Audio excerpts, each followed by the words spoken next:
Every step I have taken in my life has led me here, now. It's a story about passion, technology, but it's mostly of all about people.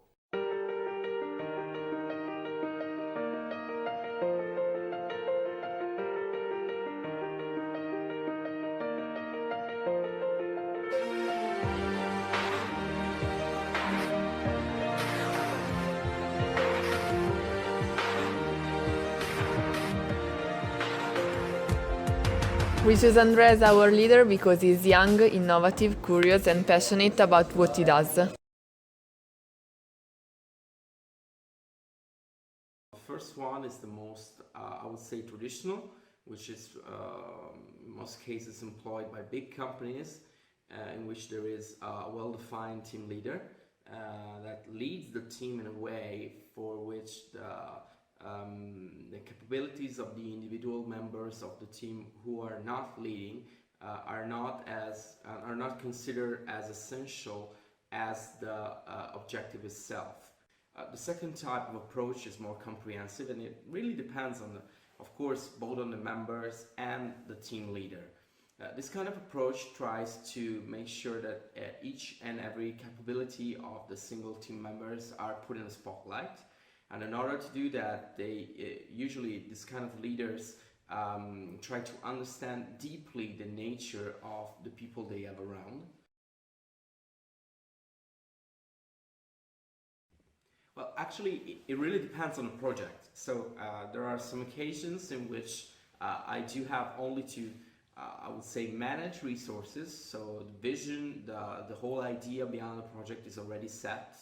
And in this kind of situations, what you have to do is to make sure that you allocate the resources in the most meaningful and effective way. When you're leading, maybe you're putting a little bit more into the process. Most occasions, what I try to do is try to be a leader, but it's not always possible. So in many ways, in many cases, you just have to deal with what you have. But if you try to put a little bit more into it, probably you can actually become a leader in some situation. Well, probably the first and most important issue that I face is to motivate myself and to motivate the people who are working with me.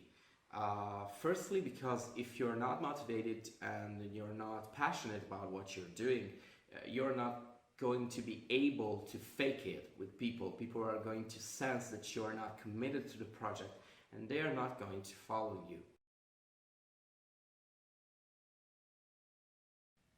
So 3 top characteristics. I believe the first one is grit.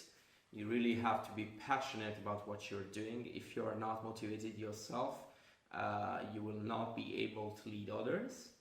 The second one is cognitive load management. So you have to make sure that you can process a huge amount of information in both a non-technical and technical way. You do have to understand the general picture in order to be able to manage others. The third thing is, of course, a huge understanding and a genuine passion for people. If you don't like people working in a team, it's really, really hard. Teams in some occasions, in many occasions, are better as single individuals at tackling complex issues, because not only you can divide the workload, you can efficiently allocate resources, but at the same time you can bring different visions to the resolution of problems. And this cannot happen if you really don't like working with people. The best way, in my experience, to try to develop your empathy muscle is to try to be involved in different environments, submerge yourself in cultural differences, in different languages, and this really opens your mind and really helps you understand how to make sure that you really like people. First of all, we have understood that also a guy of our age could be a good leader. To be successful as a leader, you need to be open to new experiences and be able to inspire people. For this, good communication skills are fundamental.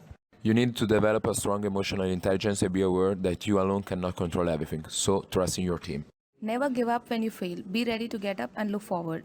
Last but not least, you need to be enthusiastic, passionate and with a strong critical thinking.